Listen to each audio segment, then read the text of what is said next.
Hi, my name is Kaylee, and I'm videoing myself talking about Extremely Loud and Incredibly Close by American author Jonathan Safran Foer. The book was on the New York Times bestseller list in 2005 and the New York Public Library's list of books to remember. The novel is considered historical fiction within a subgenre of post 9/11 fiction.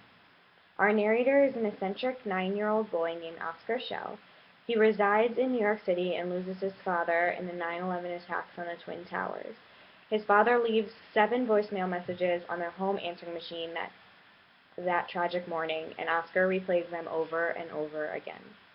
Oscar tries desperately to keep his memory of his father alive.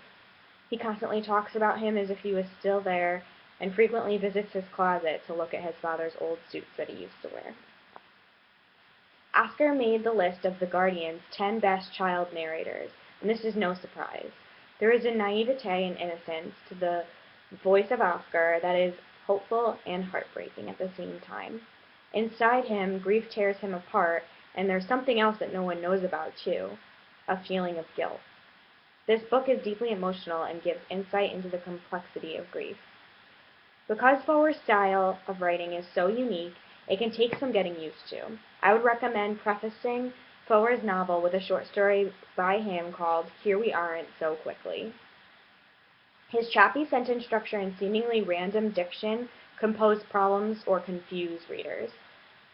The short story will give you a chance to talk about the different structure and form in writing before you delve more deeply into the emotional themes of Extremely Loud and Incredibly Close. And something else unique about Foer's book, besides his syntax and diction, that may be challenging for readers is the presence and usage of text features and the conventions of text production. For example, he uses several different fonts throughout the book, and his chapter titles are often random and confusing. He sporadically includes images in the midst of the novel, such as a doorknob, a key, and a building, which all come together at the end and kind of create like an aha moment for the student, which is really satisfying. The point of view also switches a little bit. There's, in the middle of the book, there's some handwritten letters that are not from Oscar, not to Oscar. They are the grandmother and the grandfather going back and forth, and they're kind of like inserted strategically in certain parts of the book. So these kind of trying to figure out the point of view and trying to follow the reader, it's directly aligned with the Common Core State Standard Reading Anchor number 5, which is analyze the structure of text, including how specific sentences, paragraphs, and larger portions of the text relate to each other and as a whole for the text as a whole.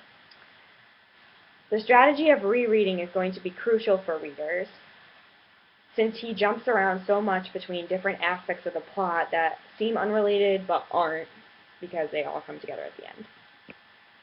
So students have to constantly be self-checking while they're reading and making sure they understand what's going on. So if they read an entire page and they think, I don't know what I just read, they're going to have to go back and reread. So that's a strategy that teachers can focus on.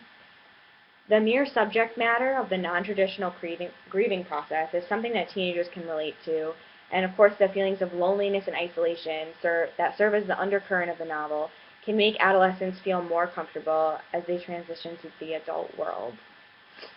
The unlikely friends that Oscar meets along the way will surely make them smile as well. Thank you.